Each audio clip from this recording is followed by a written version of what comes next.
The median home in Cary sold for $416,000 this past spring. In Huntley, it was $455,000. And in Crystal Lake, homes were going under contract in about 37 days. 3 towns, all about 10 to 20 minutes apart, all priced differently, and all feeling completely different once you actually live in them. And that is exactly where people moving to Chicago's northwest suburbs get stuck.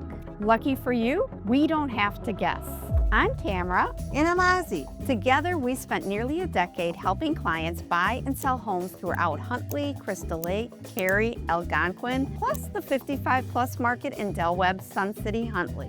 So here's what we're doing today. We're telling you where we each live, why we chose these towns, what we love about them, and what we would change.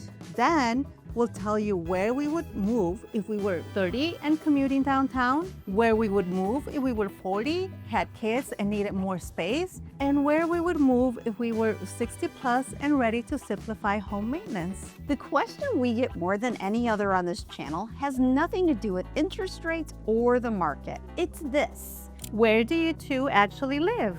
Well, we don't live in the same town. I live in Marengo. And I live in Woodstock. And neither one was an accident. So before we tell you where we would live if our lives look different, we want to tell you why we live where we do. And what we don't love about it.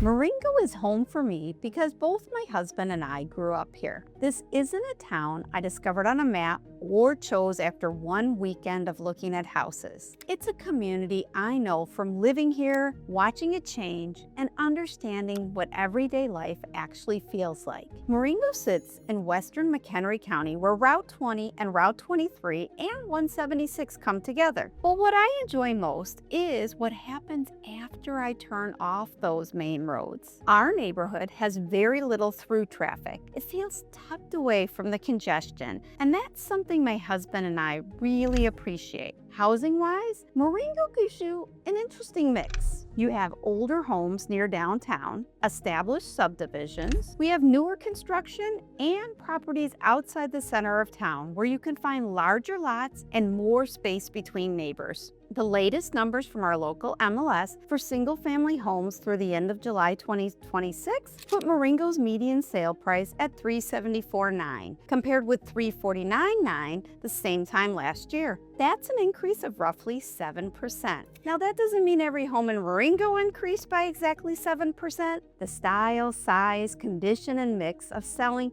that can change the median. Now, I love living in Marengo, but I'm not going to sit here and pretend it's perfect. Every town out here has a catch, and that catch is often something you won't discover from a map, a listing, or one Saturday afternoon touring homes. And here are mine. Number 1, Marengo does not have a metro station. So if you commute into Chicago by train, you'll need to drive to Woodstock or Crystal Lake or Cary or another station first. If you only use the train occasionally, that may be a total non-issue. But if you commute downtown several days a week, that extra drive needs to be part of your decision. Number 2, even though the surrounding towns are a short drive away, you may leave Marengo for some of your shopping, dining, entertainment, or appointments. You will.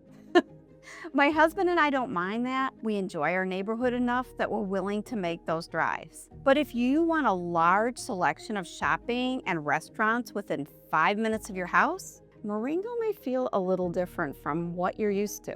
And number 3, well, Illinois property taxes. They're a real part of your monthly housing costs. They can vary by property and taxing district, so never estimate that number from the purchase price alone. Review the actual tax bill for the specific property, check with exemptions what they currently are, and discuss the complete payment with your lender. None of those things has made me want to leave, but it does mean Marengo isn't automatically the right answer for you. That depends on what you value and what your daily life actually looks like. Ozzie chose something very different. She lives in a town with a metro station, a historic square, and a much more active downtown. So Ozzie, why Woodstock?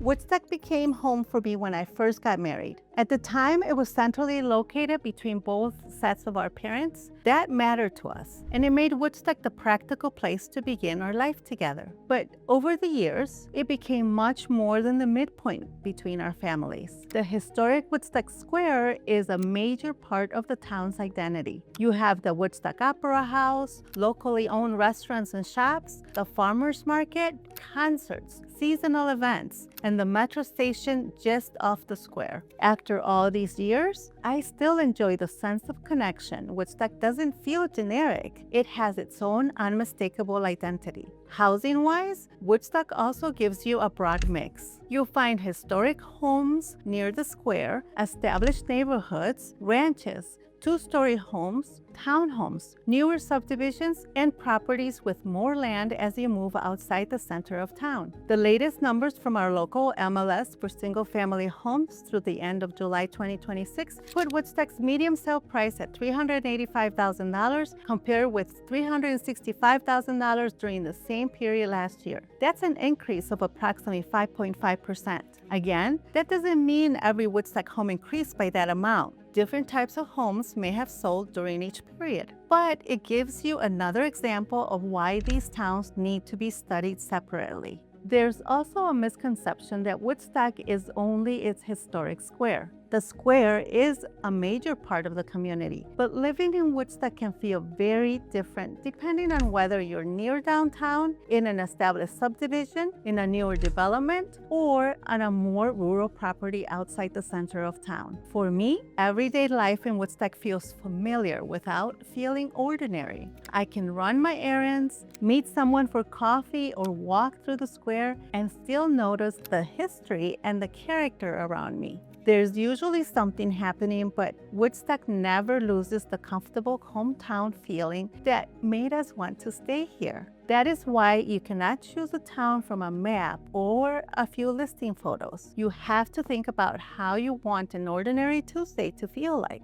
I love living in Woodstock, but just like Marengo, it isn't perfect. Every town has a catch, and Woodstock is no exception. So here are mine. Number 1, Woodstock has a metro station, but it is farther out on the Union Pacific Northwest line. I spend most of my time in the area, so the train isn't part of my daily routine. When I go into the city for fun, having the station right here in town is very convenient. If you'll be commuting downtown regularly, study the current schedule and calculate the full door-to-door travel time. An occasional trip into the city feels very different from making that commute several days a week. Number 2, Route 47 traffic can be a real headache, especially during the summer construction season. After living here for so long, I know when to avoid it and which alternate routes to take. And number 3, Woodstock has some beautiful historic and established homes, but the age and condition of the specific property matter. An older home may come with older mechanical systems, windows, foundations, or other maintenance needs. That doesn't make an older home a bad choice. It means you need to understand what you're buying, complete the appropriate inspections, and budget for the specific property. None of that has made me want to leave Woodstock.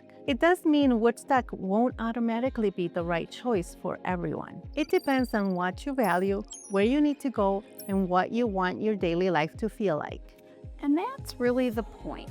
I live in Marengo, Ozzie lives in Woodstock. We both love where we live, but those towns work for us for very different reasons. If our commute, our budget, our housing needs, or priorities were different, our choices might be different too. So now we're going to change the situation. Where would we live if we were 30 and commuting downtown? Where would we live if we were 40 and had kids and needed more space? And where would we live if we were 60 plus and ready to simplify our home maintenance? Our answers may not be the same. Everything Ozzie and I just walked you through, the commute, the property taxes, the traffic, and the differences between one town and the next can determine whether you enjoy living there or you spend the next 2 years wishing you had chosen differently. Most people moving out from Chicago or Cook County figure this out the expensive way. They buy in the wrong town, hate the commute by month 3, and sell inside of 2 years. That move costs tens of thousands in closing costs costs alone, on top of the moving costs you already paid once. I've sat across from families doing exactly that. They bought based on a Saturday drive when traffic was light and the kids were asleep in the back of the car. 6 months later, they're doing that same drive on a Tuesday at 5 p.m. with a toddler screaming behind them. That's not a bad house. That's the wrong town for that life. So before you tour a single house, grab our free buyer's guide at tamarazieteam.com/buyer's guide. It walks you through the home buying process from beginning to end, including lender approval, financing, what to expect during each step, and how to prepare before you make an offer. It won't choose the right town for you. That decision has to be based on your commute, your budget, your housing needs, and what you want your everyday life to feel like. But it will help you understand the buying process so you can make those decisions with a clear plan instead of trying to figure out everything after you've already fallen in love with a house. Say I was 30 years old, single or newly married, working downtown a few days a week, and buying my first house out here. The commute would be one of my biggest deciding factors. I would not buy in Huntley. I'd buy in Cary. Cary is small. It sits in the hills along the Fox River Valley, and the whole downtown is built around the train station. That's the entire appeal. If you live close enough to downtown, you can walk to the platform, take the Union Pacific Northwest line into Ogilvie, and avoid driving to another town and searching for parking every morning. Price-wise, Cary is one of the most interesting towns in this part of the Northwest suburbs right now. The latest numbers from our local MLS for single-family homes through the end of July 2026 put Cary's median sale price at $425,000 compared with $390,000 during the same period last year. That's an increase of approximately 9%. That doesn't mean that every home in Cary increased in value by 9%, but it does show us how the market is moving and what buyers are currently paying for single-family homes in the community. The housing stock is a big part of why I would consider it. Cary has a lot of 1970s and 1980s split levels and ranches on wooded, hilly lots. They're not enormous, but depending on current inventory and condition, a first-time buyer may still find options under $400,000. Then you can improve the home over time instead of stretching your budget just to buy the biggest, newest house available. My second pick would be downtown Crystal Lake. Downtown Crystal Lake gives you one of the stronger walkable downtown experiences in McHenry County. You have the Rouse Center for the Arts, coffee shops, restaurants, and the metro station right there. And its swimming beaches are also roughly 10 minutes away. Here's what I tell you if we were having this conversation over coffee. At this point in my life, I would buy the location and compromise on the house. You can update a bathroom. You cannot move a train station. That's the pattern we see with buyers who are happiest with their decision. They focus first on the part of daily life they cannot change. I've also seen buyers do the opposite and regret it. They choose the bigger, shinier house 15 minutes farther from the train because the house looks like the better value. Then they spent years driving to the station, paying for parking, and losing 40 minutes a day that they will never get back. Multiply that by 5 days a week, and you're looking at hundreds of extra hours over time. The house may be bigger, but if the location makes your everyday life harder, it may not be the better choice. Now change the situation. 2 kids, a dog, and one of you works hybrid. You need a mudroom, a basement, and a yard, more than you need a walk to a wine bar. This is the exact type of buyer we work with most, usually in the $400,000 to $700,000 range. And for this situation, Huntley wins. The reason? It's simple. New construction volume. Huntley and neighboring Hampshire have a lot of active new construction. That gives buyers more opportunities to find 4 bedrooms, a full basement, a large garage, and the newer floor plans that often fit this stage of life. Depending on the neighborhood, price point, and current demand, you may also have options that don't involve competing against multiple buyers for an existing home. Many Huntley addresses are served by Huntley Community District 158, but school school boundaries, they're specific to the property, so verify the assigned schools and review the current Illinois report card information for yourself, rather than relying on anyone's general description. Price-wise, Huntley has been remarkably steady. The latest numbers from our local MLS for single-family homes through the end of July 2026 put Huntley's median sale price at $450,000. At the same point in 2025, it was also $450,000. So the median sale price is unchanged year over year. Single-family homes in Huntley are currently averaging approximately 40 days on market. That doesn't mean every house will give you 40 days to make a decision. The best positioned homes can move much faster.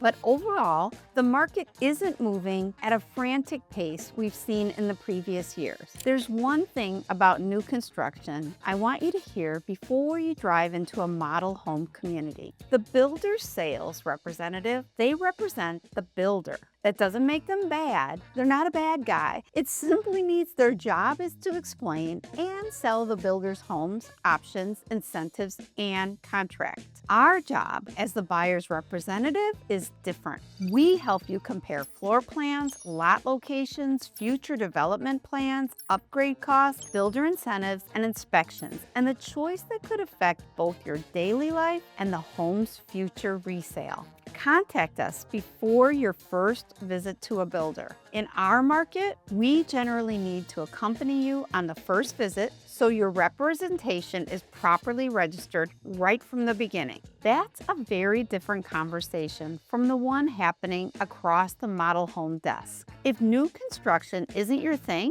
my second pick for this situation would be Algonquin. Algonquin sits on the Fox River, and the downtown area along the water is genuinely pretty. Algonquin Commons also gives you access to larger shopping and retail options that some of the smaller surrounding towns just don't have. The latest numbers from our local MLS for single-family homes through the end of July 2026 put Algonquin's median sale price at $480,000, compared with $465,000 last year. So that's an increase of approximately 3.2%. That's pretty good. That doesn't mean every home increased in value by 3.2%, but it does show that buyers are paying more for single-family homes in Algonquin than they were during the same period last year. The trade-off in Algonquin is traffic. Route 31 and Route 62 through the middle of town during rush hour can test your patience. Drive those routes during the times you would actually use them before you commit.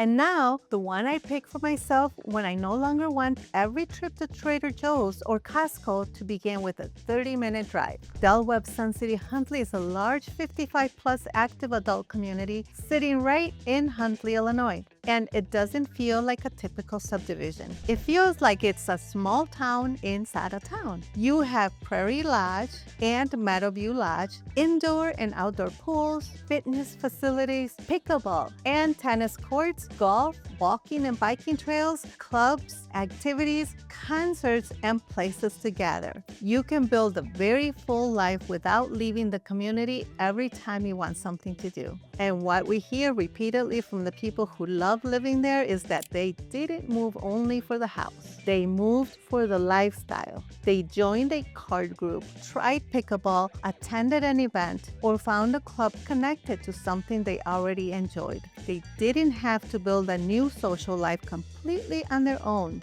The opportunities were already there. You have options for simplifying the house itself. The homes offer single-level living, smaller footprints, and floor plans that can be easier to manage than a large two-story home. But I need to be straight with you about something because this is the part I care most about. The median price does not tell you what a specific Del Webb home is worth. Del Webb isn't one type of house. The model matters. The location of the lot matters. The view matters. The face and neighborhood matter, and whether the home has been thoughtfully updated or is still mostly original can make a major difference. Two homes may look similar in the listing photos and still sell for very different prices. The same thing applies to market time. An average of 25 days does not mean every home will sell in 25 days. Some models, locations, and updated homes may attract attention quickly. Others may take longer, especially if the price does not match the home's condition or the most relevant comparable sales. The 55-plus market also moves differently from the traditional housing market just a few miles away. That is why you need someone who understands the models, neighborhoods, lot positions, updates, buyer expectations, and current competition inside the community. This is the community we know better than anything else we sell. Most of what we know comes from walking these homes, studying the model's specific sales, and sitting with clients as they prepare to sell a house where they may have lived for decades. It's not only about buying a smaller house, it is also a major life transition, and it needs to be handled like one. Which model fits the way you want to live, and where inside the community do you want to live? Getting those answers right matters just as much as coordinating the sale of your current home. So if you're 55 or older and thinking about Webb Sun City Huntley, call or text us at 224-858-2255. The same goes if you're moving from Chicago, Cook County, Lake County, or Kane County and want help comparing which Northwest suburban town fits your commute, your budget, your housing needs, and your everyday life. You can also book a time directly at TamaraOzzieTeam.com/schedule. Tell us what your life looks like right now, and we'll help you compare your options and decide which community and type of home fit what you want next.